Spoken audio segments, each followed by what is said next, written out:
All right, so we're here in the hub, if you will, where the cows are really moving. So we consider this a hub because all the sections that we've really set up kind of connect in here. And what we do is we can rotate them very simply because, yeah, I know, you need a cube, good girl. And what it does is by opening up the different sections, and what you see is, you see the T-posts that are behind me, those are the green posts, little white piece on the top. We run spool reels in between them. And what those spool reels do is allow us to move this electric fence to various areas and then open them up for where they want to go.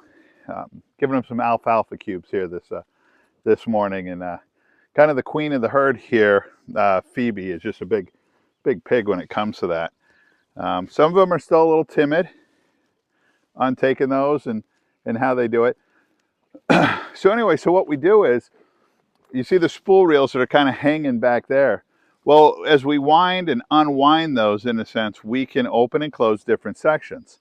So today we'll move them over to the third section, and what that's going to do is send them to another area. The reason we do this is we don't want them to eat everything in that one section.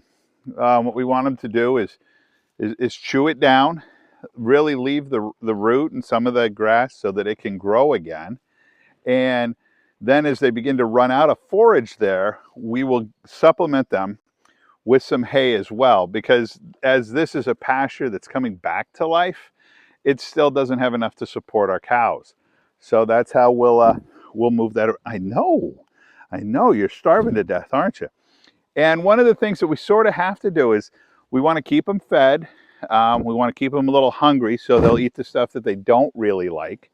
And they'll really end up eating all of it as we go through and move around. And we're really asking them to do the job of stomping the weeds down, the stuff that they don't really like to eat. And there is some that they won't. They won't eat the ferns. And then of course they're spreading natural manure all over the ground as they're doing it. I know, you're starving to death, aren't you? And that's really what we're kind of doing here, and that's their job for us. And then they really know that we don't need the electricity of the fence because they've been trained to it on their normal pasture areas. So they see it and they stay away from it. If they do bump it, they get that little bit of kind of a zap, and they'll move away from it and go on. So that's really what we have going on. So this is the hub, and we have basically already set up 1, 2, 3, 4, 5, 6, 7, 8, 9 sections here. So they'll be about 2 weeks operating out of this hub. Then we're going to move down and we're going to create another one. And this hub is here in the trees, and it gives them the opportunity to come and get shade and that sort of stuff. And it's also an area where we don't have growth, so we're not concerned about overgrazing in this area. It's not like they're going to pull all the grass out because there's really no grass growing here already. But they're going to do a really good job of beating this soil up, which is what we want, and fertilizing it. And we'll have some good soil here. And what we'll be able to do is really see over the next year what this one looks like compared to maybe areas where they don't spend as much time in. And we're going to see all the different things. So we're pretty excited. They've got their natural scratching post over there, and that's Piper over there scratching her head.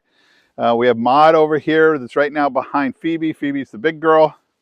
Lightning right here. This is Oreo behind me, and we have Mabel all the way in the back there.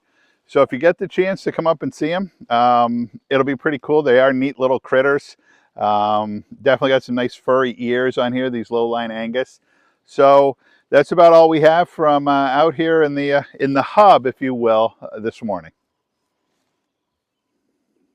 What is it, girl? What is it, Oreo girl?